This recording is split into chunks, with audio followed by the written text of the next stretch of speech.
easiest way to get rid of double chin. It's not because you're fat. You're just constantly looking down your phones like this, or bad sitting posture like this. I'm sharing my Korean beauty hacks for girlies, and today, getting rid of double chin. Comment down your day one and let's make it happen. Step 1. Look up and move your lips like this.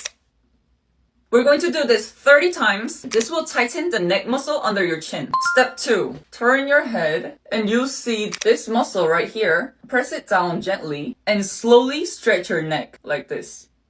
For 30 seconds, and same with the other part. Step 3. We're going to get a body lotion or body oil and apply it to your neck and make a fist and gently massage.